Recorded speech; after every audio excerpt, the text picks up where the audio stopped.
움직이는 교회라고 하는 제목 가지고 함께 하나의 말씀 나누겠습니다. 부목사 시절 때도 물론 그랬었지만요. 담임 목사가 되기 직전부터 그리고 지금까지 매일같이 고민하는 것 중에 하나가 있는데 그게 뭐냐면 하나님이 기뻐하시는 교회는 어떤 교회일까? 어떤 교회일까? 그리고 성도들의 영혼들을 위해서 나는 무엇을 포기해야 될까? 때론 성도들에게 존경받는 목사가 되는 것도 참 중요한데 하나님 앞에 섰을 때 나는 어떤 목회자로 기억되기를 원할까? 그를 위해서 나는 어떤 권리를 기꺼이 내려놔야 할까? 하나님이 기뻐하시는 교회는 어떤 교회인가? 여러분들은 그런 고민들을 자주 해보시나요? 우리가 인생을 살아가다 보면은 서로 교회가 교회에 대해서 손가락질을 하고 목회자가 목회자에 대해 손가락질하고 성도가 또 다른 교회 목회자들에서 손가락질하기는 바쁜데 과연 주님이 기뻐하시는 교회는 어떤 교회인지 우리가 생각하고 고민하고 그리고 심도 있게 사색해 본 적이 있는지 우리는 내 자신을 충분히 돌아보아야 된다고 생각을 합니다. 왜냐하면 교회가 하나 세워지는 것도 참 쉽지 않은데 정말 많은 눈물과 수고가 들어가는데 그 교회가 주님이 기뻐하시는 교회로 유지되어져 가는 것은요, 더 많은 수고가 필요하기 때문에 그래요.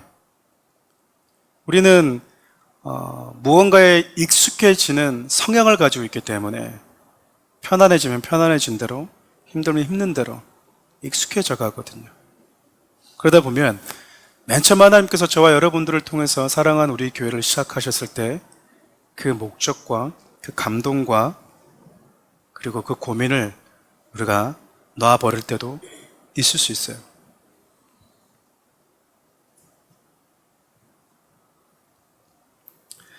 또 하나의 고민이 무엇이냐면 과연 저와 여러분들이 살아가는 이 시대 그리고 사랑하는 우리 교회가 있는 이 지역사회에서 우리가 어떤 모습으로 어떤 모양으로 영혼들에게 복음을 가지고 나아가야 될까?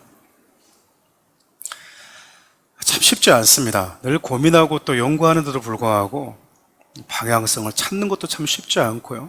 그 방향성이 정해졌다 하더라도 그대로 추진하는 건 역시 참 쉽지가 않은 것 같아요. 아마도 목회가 끝나는 날까지 저희가 고민해야 될 그런 이슈가 아닌가라는 생각을 하게 됩니다. 최근에 목사님들과 만나서 얘기할 수 있는 기회가 주어지더라고요. 저를 아시는 분들은 잘 알겠지만 전 새벽 예배 때 아침 예배 때 오면 특별하게 저를 이 지하에서 꺼내주는 분이 없는 이상 나오질 않습니다. 성도님들이 뭐 밥 먹자 그러거나 그렇지 않으면 웬만해서 밖에 나가서 먹지도 않고 그냥 이 안에서 뭐 도시락을 싸우거나 이렇게 해결할 때가 많아요. 기절적인 부분도 있지만 사람을 만나는 게 얼마나 이 체력적으로 에너지가 많이 들어가는지를 알기 때문에 그리고 목사님들 만나고 특별히 하다 보면 돈 써야죠. 시간 써야죠. 그러면 반나절이 확 가버리면 와서 또 그 다음에 해야 될 것들에 대한 이 고민이 있다 보니까 쉽게 목사님들을 못 만났던 것 같아요. 특별히 한 3, 4년 교회가 시작될 때에는 성도님들을 위해서 제가 꼭 하나님께 약속했던 것들이 있었거든요. 최소한 3년 동안에는 내가 교회에 집중한다. 양육 교제를 만든다. 이것이 끝나기 전에는 안 만난다. 그런 제 안에 나름대로의 고집스러움이 있었어요. 그래서 그것이 이제 다 끝났지 않습니까? 교재도 거의 다 만들었고 또 책으로 나왔고 그래서 이제 동기 목사님들 뿐만 아니라 몇몇 목사님들을 만나다 보니까 좀 제가 미처 하지 못했던 생각들 그런 고민들을 하고 계시는 분들도 많이 있더라고요. 그러면서 참 목사는 목사다라는 생각을 들었던 게 이분들이 계속 교회에 대해서 고민하고 있는 거예요. 특별히 이 시대의 교회가 어떻게 나아가야 되는지 참 많은 고민들을 하고 계시더라고요.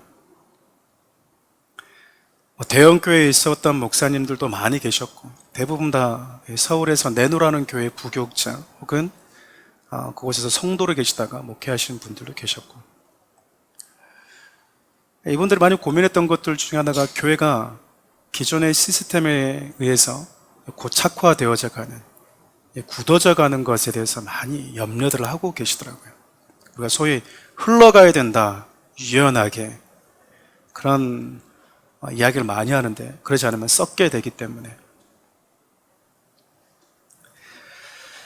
또 어떤 분은 영국에서 공부하고 오신 이후에 한국으로 들어오셨어요.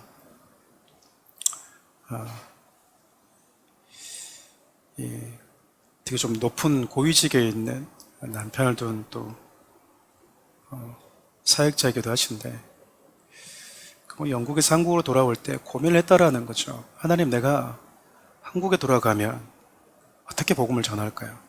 특별히 또 나이가 많이 든 여자 전도사님들, 여자 목사님들은 교회에서 잘 쉽게 또 받아들이지 않는 문화들이 종종 있잖아요. 그분이 하신 것 중에 하나가 장례 지도사 자격증을 땄더라고요. 왜냐하면 지금 여러분들이 전도지 들고 가면 사람들이 이렇게 모입니까? 모일 것 같아요? 여러분, 여름에 아이들이 있는 놀이터에 전도지 들고 이렇게 가면요, 아이들이 사탕 먹으러 종종 모여드는데 엄마 부대가 와가지고 아이들을 그 전도하는 그곳에서 이렇게 구출해 간다고요. 구출해 간다. 왜 우리 아이들한테 그거 전하냐고, 그거 주지 말라고. 여러분, 복음을 전하고요, 그리고 우리가 무슨 예쁜 전도지를 나눠줘도 모이지 않아요. 모이지 않는다. 생각해보면 예수님은 이 땅에 오셨을 때 어떻게 사역하셨을까 생각해보면요, 제자들을 부르실 때도 내가 너희들을 사람을 낚는 어부가 되게 하겠다. 여러분, 고기를 잡으려고 하면 어디로 가야 될까요? 네? 어려운 질문을 해서 너무나 죄송합니다. 일단 고기를 잡으려면 어디로 가야 돼요? 바다. 왜 바다로 가죠? 일단 고기가 있는 곳으로 가야 될 거 아닙니까? 그렇잖아요. 근데 우리는 어떻게 하고 있냐면, 우리가 있는 곳에 고기가 몰려들길 바란다라는 거죠. 교회를 아름답게 인테리어 해놓고 편안한 이 서비스를 제공하면 오라는 거예요. 오라는 거예요. 근데 교회가 점점 그렇게 되어가고 있는 것에 대해서 목사님들이 참 고민하고 계시더라고요. 우리가 고기를 잡으려면 고기가 있는 곳으로 가야 되는데 고기더러 우리에게 오라고 말하고 있는 이 시대. 사람을 고기로 좀 표현해서 너무 죄송합니다만, 그야말로 교회라고 하는 건물에 딱 갇혀있는 전형적인, 거기에 탁 굳어져서 고착화되어져 가고 있는 것에 대해서 저 역시도 참 많이 안타까움이 있었거든요. 여러분, 장례 지도사 같은 경우는 어떻죠? 사람들이 오거든요. 내가 만나러 가잖아요, 그 현장으로. 여러분, 사랑하는 부모님이 돌아가시거나 사랑하는 사람이 세상을 떠날 때 장례를 한 번도 치러보지 못했던 그 가족들이, 왜냐하면 장례식장은 가서 조문하고 왔지 장례를 3일 동안 치러본 적이 없잖아요. 그러니까 장례 지도사가 말한 대로 뭐 해야 될까요? 시킨 대로 따라야 되는 거예요. 근데 여러분, 장례할 때 보면 그 가정사가 다 드러난대요. 사이가 좋았는지, 원수인지, 아니면 뭐 부모 재산 때문에 싸우는지 다 나온다라는 거죠. 그때 이 장례 지도사가 중간에 서서 화해를 시키고 복음을 전해준다라는 거예요. 그들이 있는 현장으로 들어가는 거죠. 생각해보면 우리 주님도 그랬습니다. 이 땅에 오셔서요, 제자들과 함께 사람을 낚는 어부가 되겠다고 난 다음에 영원히 있는 곳으로 뭐 하셨어요? 찾아가셨어요. 거라사 지방에 있는 그 사람, 한 사람이 있는데 거기로 찾아갔고요. 사마리아 여인이 있는 곳으로 예수님이 뭐 했습니까? 찾아갔어요. 예루살렘 성전이 얼마나 아름답습니까? 그렇잖아요? 그런데 예수님은 예루살렘 성전에 딱 그곳에 앉아서 와라, 오거라 라고 말씀하지 않았다라는 거예요. 찾아오기 힘든 영혼들, 그들을 직접 우리 주님이 찾아가셨다라는 거죠. 신약시대를 보면 그런 예수님을 곁에서 가장 가까이서 지켜봤던 그 제자들로 인해서 교회가 폭발적으로 부흥하게 되잖아요. 신약시대뿐만 아니라 구약시대 때도 교회가 있었다고 성경이 이야기를 합니다. 우리 앞으로 살펴볼 텐데 우리 사도행전 7장 38절 상반절 함께 읽어볼까요? 시내산에서 말하던 그 천사와 우리 조상들과 함께 광야교회에 있었고, 사도행전 7장에서는 스데반 집사님이 이스라엘의 광야 생활을 광야교회, 그러니까 그들이 애굽에서 구원받은 다음에 40년간 머물렀던 그 광야 생활을 교회 생활했다라고 해석을 하고 있어요.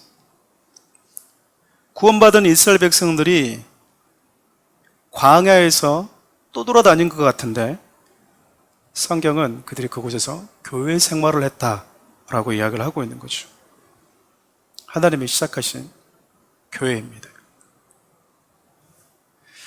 하나님께서 당신의 백성을 구원하신 다음에 그분이 시작하신 이 광야의 현장에서 우리 주님이 시작하신 그 교회 공동체, 오늘 그것을 여러분과 좀 살펴보고 싶은데, 우리 하나님이 애굽의 노예였던 자들을 구원하고 그들을 교회 공동체로 이끄셔서 특별히 광야 공동체로 그들을 부르신 다음에 그 광야 교회라는 것이 어떤 독특한 특징을 가지고 있는지를 좀 생각해 보면서요, 이 시대의 교회로 부름받은 저와 여러분, 그리고 사랑하는 우리 교회에 우리 주님이 어떤 메시지를 주고 싶어 하시는지를 생각해 보려고 합니다. 첫 번째, 여러분, 광야 교회가 가지고 있는 특징이 하나 있는데요, 이거는 모든 교회가 추구해야 될 가치라고 생각이 됩니다. 바로 하나님의 임재가 가득했습니다. 오늘 본문 34절 함께 읽어볼까요? 구름이 회막에 덮이고 여호와의 영광이 성막에 충만하며.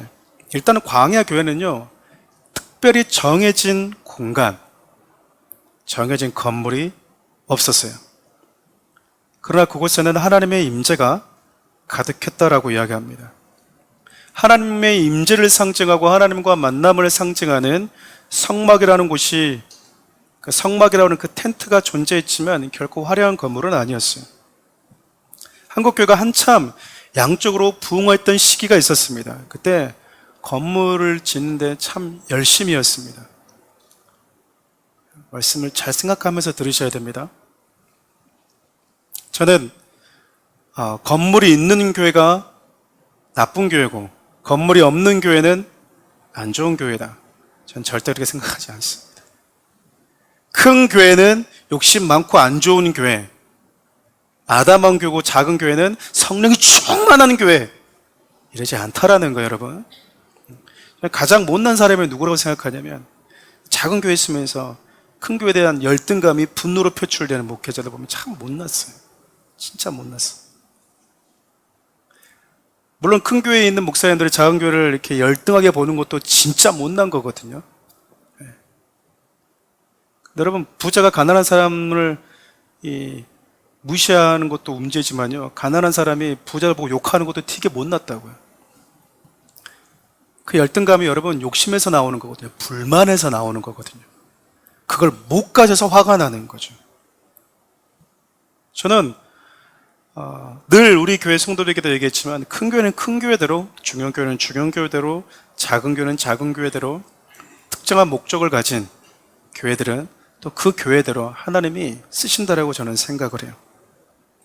중요한 거는 그곳에 하나님의 임재가 있느냐가 더 중요하다라는 거죠. 근데 우리가 한번 생각해 볼 필요는 있어요. 뭐냐면, 처음에 한국교회가 시작될 때 우리 같이 이렇게 지하에서 혹은 상가에서 교회를 시작합니다. 여러분, 진짜 몇 년 동안은 달리는 거야.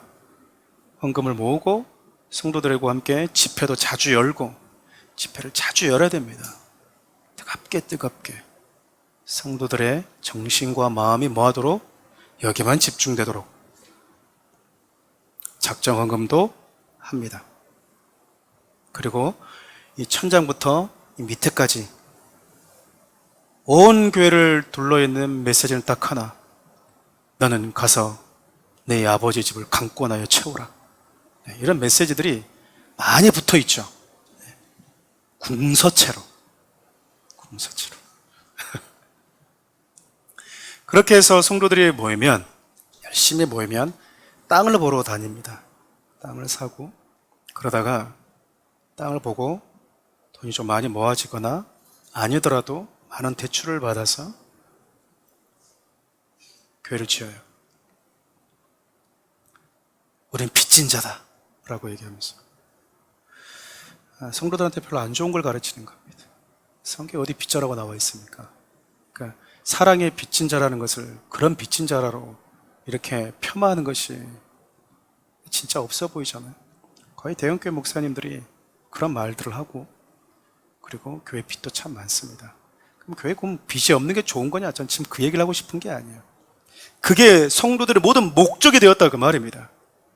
목회자와 함께 우리 죽기 전에 성전 한번 지읍시다. 성전 한번. 할렐루야.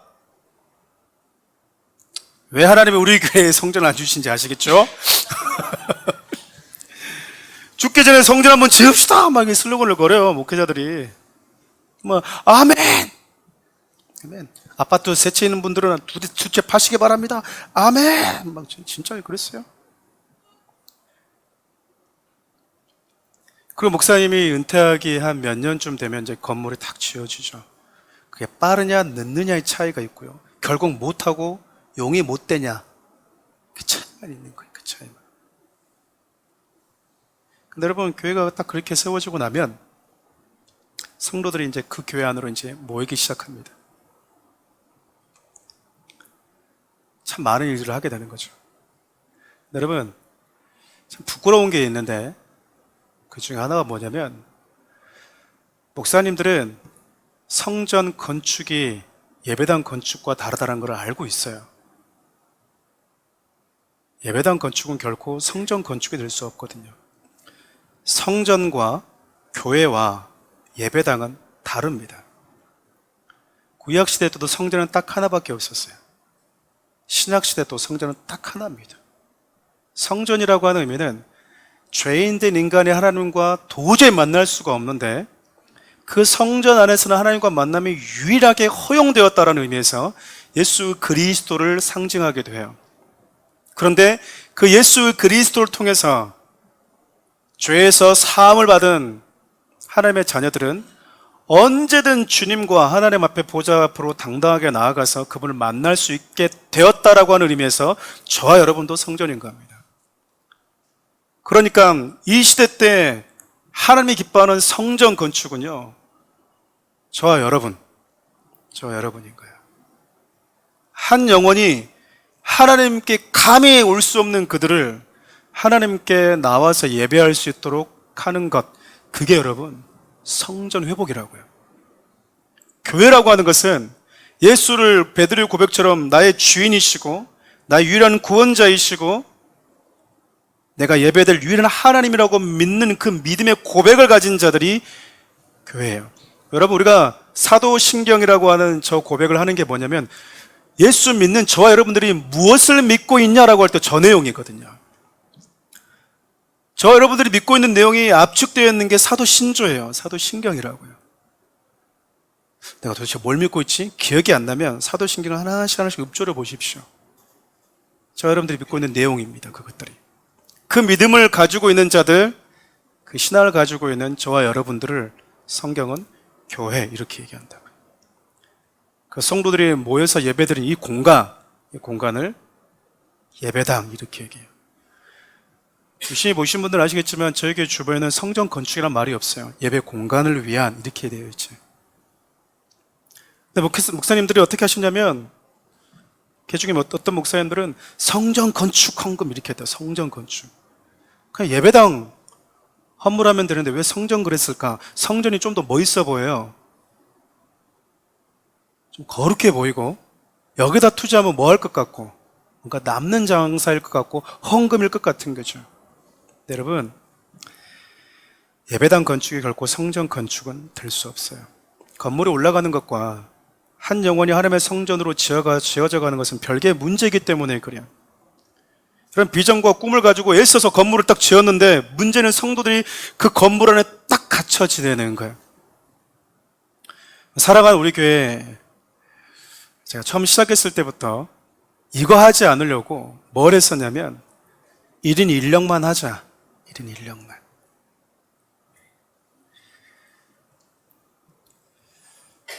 저의 바람과 달리 성장이 좀 더디는 바람에 몇몇의 우리 집사님과 권사님들이 1인 좀 면역을 하는 경우가 있지만 가능하면 1인 1력만 하자. 우스갯소리로 제 아내가 저한테 그런 말을 해요. 내가 당신을 보면서요 진짜 깜짝 놀란 게 하나 있잖아요. 저 놀릴 때마다 한 번씩 그런 얘기를 합니다. 뭔데? 나는 당신 개척하면 1년 만에 몇 병 올 줄 알았잖아.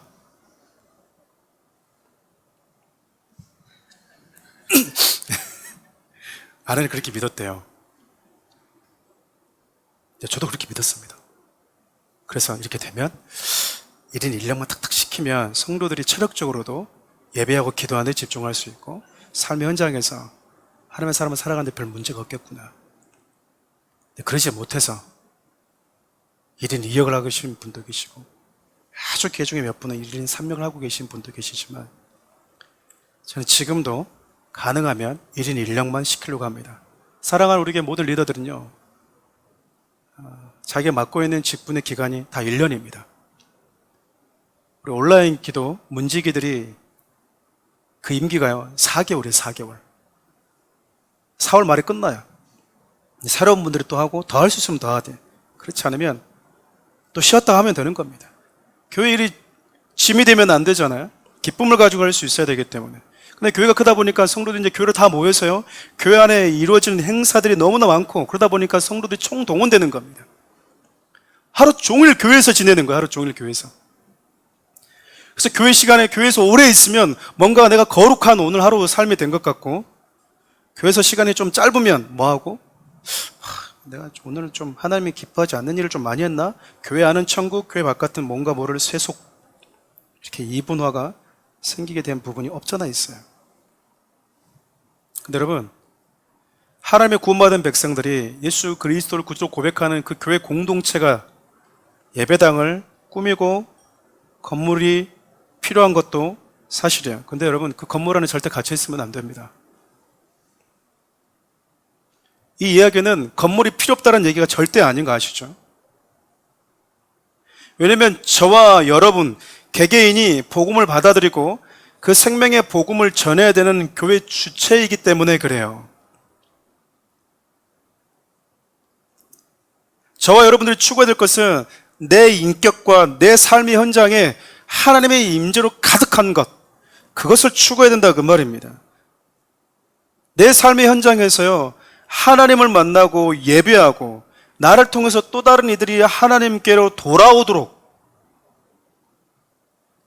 추구해가는 삶이 그게 교회예요. 교회.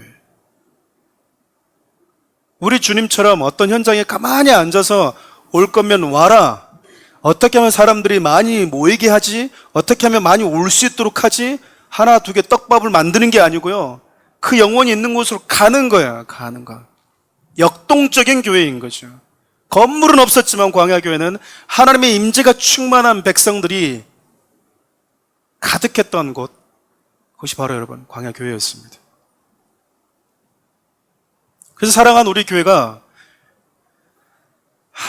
정말 바보 같을 수도 있지만 여러분들에게 계속 말씀을 반복해서 가르쳤던 거예요. 양육했던 거라고요. 왜 전도 안 시키고 양육을 강조하냐? 그건 나중에도 된다라고 몇몇 목사님 저한테 얘기를 하셨거든요. 지금은 으쌰으쌰해서 숫자를 키워야 된다고. 숫자를.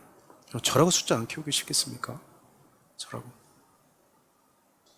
근데 내가 믿고 있는 믿음이 뭔지도 모르고 예수가 누구인지도 모르고 복음이 내 언어로 말도 못하는 분들을 어디로 내보낼 거냐 그 말이에요. 어디로. 여러분 한 사람 한 사람이 내가 가지고 있는 신앙의 고백을 가지고 내가 교회구나, 내가 교회로 부름받은 자이구나, 내가 움직이는 교회구나. 교회는 뭐가 필요하다고요? 하나님의 임재가. 여러분 가정도 교회예요.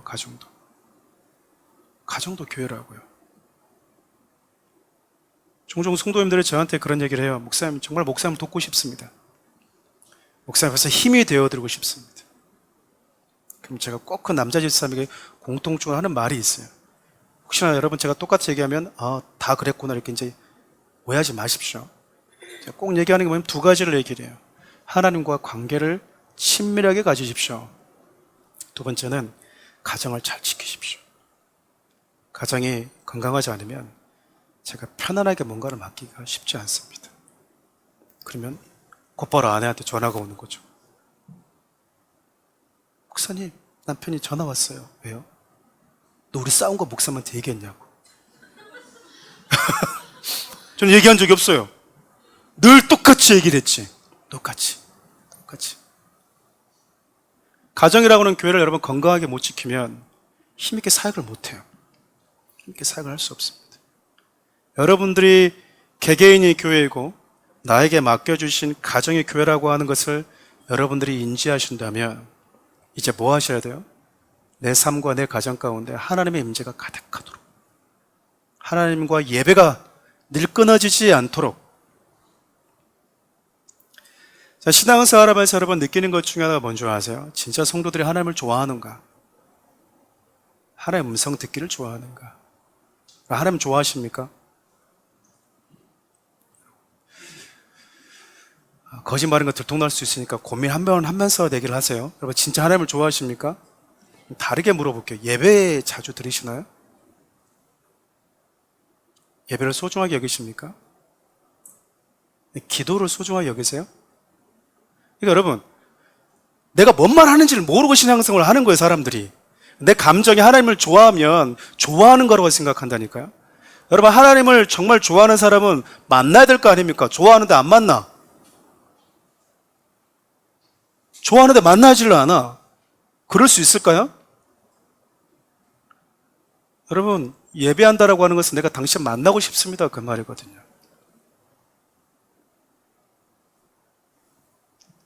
그게 하나님과 만남이 이루어지는 그 현장을 우리는 하나님의 임재가 있는 곳이라고 얘기를 해요. 뭐가 병이 났고 이게 아니고요. 하나님의 말씀대로 우리가 순종하면서 그 예배가 이루어지는 그 현장을 임재라고 얘기를 하지 막 방방 뛰는 걸 임재라고 말하지 않는다고요. 여러분, 이스라엘 백성도 하나님의 임재가 가득했대요. 그들이 40년 동안 방방 떴습니까? 뭐 랄랄랄 했습니까? 귀신이 나가고 그랬습니까? 아주 일상이었어요. 성경 하나님의 임재가 충만했대요. 하나님의 임재가. 하나님의 임재라고 하는 것을 우리가 자꾸 막 구름이 막 덮이고 막 다 넘어지고 귀신이 나가니까 여기는 하나님의 임재가 충만하다. 난 그렇게 설교하신 분들 보면 정말 속상해요. 방언도 마찬가지잖아요. 내 방언 받았는데 막 불이 저기서 떨어지더라. 막 쓰러지면서 방언했다고. 여러분, 그렇게 안 오면 방언 아닌가요? 너무 그런 설교에 익숙해져 있다 보니까 우리 일상에서 말씀에 순종하고 하나님을 만나는 예배가 있는 그곳이, 주님이 임재하시는 그곳이 바로 임재 장소라는 것을 우리가 잊어버릴 때가 있다라는 거야. 제가 처음 신앙생활을 했었을 때 하나님 앞에 가장 먼저 했던 말이 있습니다. 제가 이런 말씀들을 이렇게 알게 되면서, 왜 지렁이 같은 야곱을 했는지 여러분 혹시 아십니까? 그런 얘기 고백이 나올 수밖에 없어요. 하나님, 저는 하나님을 별로 안 좋아하는 것 같아요. 저는 당신을 별로 안 좋아하는 것 같습니다. 제가 예배를 안 드리고 있으니까, 기도를 너무 안 좋아하니까. 근데 이게 하나님을 가까이 하는 것을 알게 되면서 내가 하나님을 별로 안 좋아하구나. 내가 별로 안 좋아하구나. 내가 주의 음성 듣고 싶어 한다는데 내가 별로 안 듣고 싶어 하는구나. 오히려 부담스러워 하는구나. 여러분, 제가 중고등학교 때 이 고백하면서 얼마나 많이 울었는지 몰라요. 사실인 걸 어떻게 해요? 사실인데. 광야교회가 가진 두 번째 특징이 있어요, 여러분. 말씀 한번 볼까요? 36절, 37절 말씀입니다. 구름이 성막 위에서 떠오를 때에는 이스라엘 자손이 그 모든 행진하는 길에 앞으로 나아갔고, 구름이 떠오르지 않을 때에는 떠오른 날까지 나아가지 아니하였으며. 저 여러분이 교회라고 제가 방금 설명했습니다. 교회는요, 예수님이 주인이에요. 예수님을 머리라고 얘기합니다. 교회의 머리, 주인이란 뜻이거든요. 교회는 어떤 것이죠? 말씀이 이끄는 대로 살아가는 거예요.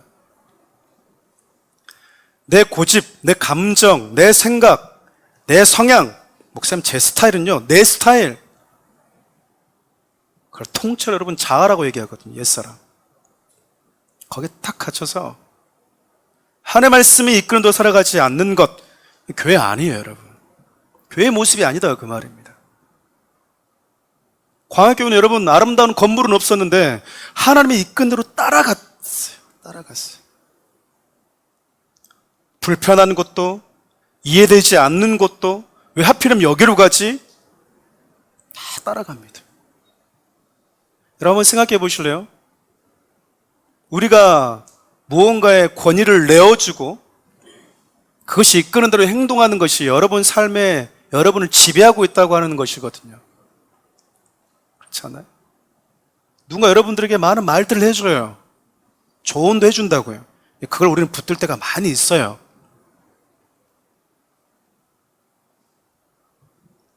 네, 성경은요, 교회란 하나님의 말씀이 이끄는 대로 따라가는 곳이다. 광야는 아름다운 교회는 없었지만요, 이들이 가지고 있는 정말 아름다움은 말씀이 이끄는 대로 자유롭게 따라가는 교회였다라는 겁니다. 내 삶의 주체가요, 인도자가 말씀이었다라는 거예요. 여러분, 말씀이 이끄는 대로 움직이십니까? 과감하게 하나님이 나에게 말씀을 하실 때 그에게 다가가고 손을 내밀고 내 입을 열고 그렇게 하시냐, 그 말이에요. 입을 안 연다고 하는 것은 여러분 안 하는 게 아니에요. 입을 열게 하시는 그 하나님과 다른 누군가의 말에 내가 내 권위를 부여하고 있다는 거예요. 자꾸 우리는 이 부분에 속고 있는데 속고 있다는 것 자체도 모르고 살아갈 때가 많아요. 하나님의 말씀이 이끄는 대로 살고 있지 않다는 것은요, 다른 그 무엇에 이끌리고 살아가고 있다는 겁니다. 중립이 없어요. 중립이. 우리는 목사님 못하겠는데요. 그럼 못하겠다고 하는 그 생각의 출처가 어디냐라는 거죠. 하나님이 시작하고 싶었던 교회, 하나님이 창조주이신데 구원받은 백성들에게 아름다운 집 하나 못 지어줬겠습니까? 그럴 능력이 없었겠습니까? 화려한 궁궐 하나 지어줄 수 있는 그 능력이 없었겠어요? 근데 그 불편한 40년 동안, 1, 2년도 아닌, 한두 달도 아닌 40년 긴 시간 동안 당신의 피값 주고 6월절 어린 양의 피로 값 주고 사신 그 백성들을 구원하셔서 그들에게 하신 광야라고 하는 교회 생활을 한번 보시라고, 그 말이에요. 세상과 너무 다릅니다. 세상과 너무 달라요.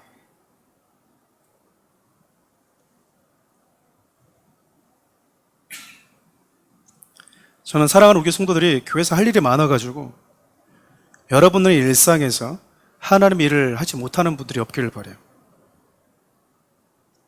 앞서 얘기했던 것처럼 여러분, 교회가 여기 있어도요, 이 교회 지나가면서 여기가 교회가 있네요 라고 하고 들어오신 분들이 저희 한 4년 가까이 5분이 안 됩니다.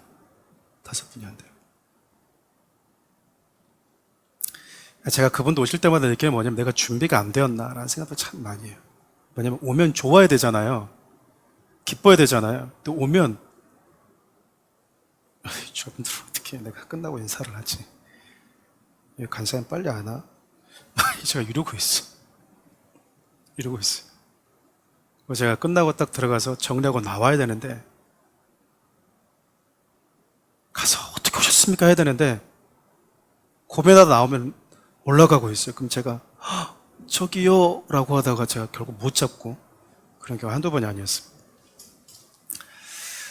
내가 준비가 되어져 있나, 이런 고민들 스스로 자책도 많이 했던 기억이 있어요.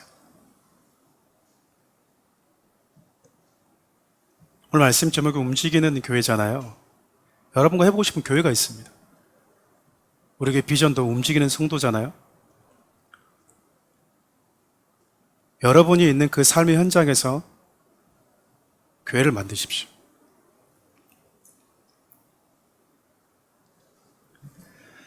여러분들에게 왜 하나님이 재능을 주셨을까?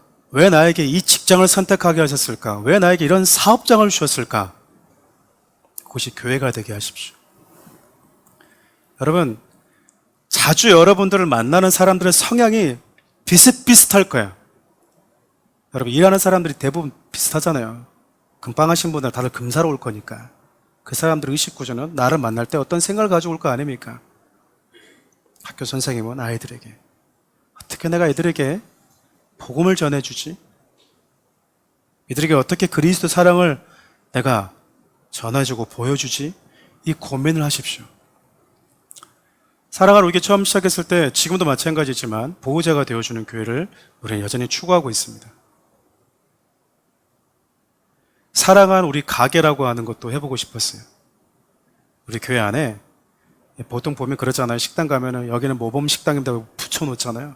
할 수 있으면 서울시나 경기도랑 좀 협업해서 우리가 살아가는 가게를 하고 싶습니다. 그것이 딱 붙어있는 그곳은 식당이면 식당, 빵집이면 빵집, 커피숍이면 커피숍, 옷가게 옷가게. 한부모 가정 아이들이 가서 함께 식사를 하고 올 수 있는 곳. 언제든지. 한 달에 한 번은 가서 자기가 필요한 상의, 하의는 기꺼이 살 수 있는 곳. 일주일에 한 번은 가서 빵은 먹고 올 수 있는 곳. 축치고 앉아가지고 하루 종일 그냥 먹으면 또 안 되잖아요. 그렇지 않습니까? 일정한 기간 안에 그것을 우리가 쉐어할 수 있는 곳. 살아간 우리 가게입니다. 여러분들이 있는 그 현장에서 주일날에 여러분들 회사가 비어있거나 가게가 비어있을 때는 교회를 시작하려고 하는 목사님들에게 그 공간을 쉐어해주고, 우리 교회가 요만하지만 여러분들이 여기저기 움직이는 또 다른 교회가 되어서 교회를 만들고 교회를 이루고 교회를 돕고 후원하고 예수 믿는 구원받은 자들이 점점 내 삶 가운데 많아질 수 있도록 사랑한 우리 교회라고 하는 이 작은 건물 안에 갇혀있지 마시고 역동적으로 움직이는 성도들이 되어라, 그 말입니다. 사랑하는 우리 교회 성도들이 그런 성도들이 되었으면 참 좋겠어요. 여러분들이 머물고 있는 그 삶의 현장, 여러분들에게 하나님 주신 그 재능, 하나님이 달란트를 맡겨주었던 종들과 결산의 뜻, 저 여러분들에게 반드시 이걸 물으실 거예요. 그때 여러분, 하나님 저는요 교회 충성 봉사하느라고 아침 새벽부터 같이 12시에 왔는데 11시, 9시에 왔는데 아무 소용이 없어요. 여러분, 너의 삶의 현장에서 내가 너에게 준 그 재능을 가지고 매 순간 너를 만나러 오는 사람들, 매일같이 너를 찾아오는 사람들 앞에서 너는 그리스도의 복음을 전하는 자로 살았느냐? 우리 지금 이 앞에, 이 질문 앞에 우리가 대답할 수 있어야 되지 않을까요? 세상이 참 빨리 변해가는 것 같습니다. 예전에 여러분 한참 때 교회가 세상을 걱정할 때가 있었거든요. 그러다가요 세상이 교회를 걱정할 때가 있었어요. 근데 지금은요 세상이 교회에 관심을 갖지 않습니다. 무관심, 오히려 적개심을 갖는 시대가 점점 되어져 가고 있는 것 같아요. 우리들조차도 예수 믿는다고 말 안 하는 게 차라리 더 그 영혼을 도와주는 게 아닐까라고 하는 우리의 삶이요 점점 신앙이 위축되고 있어요. 그러나 여러분, 주무시는 그날까지 우리는 담대하게 교회 사명을 감당해야 됩니다. 교회 사명을 감당해야 돼요. 교회 안에서만 우리끼리 노는 게 아니라 여러분의 삶의 현장이 주님이 나에게 맡기신 거룩한 선교지라고 하는 이 믿음을 가지고 움직이는 교회로 살아가십시오. 광야교회가 가지고 있는 마지막 특징 하나만 있고 말씀 마무리하겠습니다. 오늘 본문 38절입니다. 함께 읽어볼까요?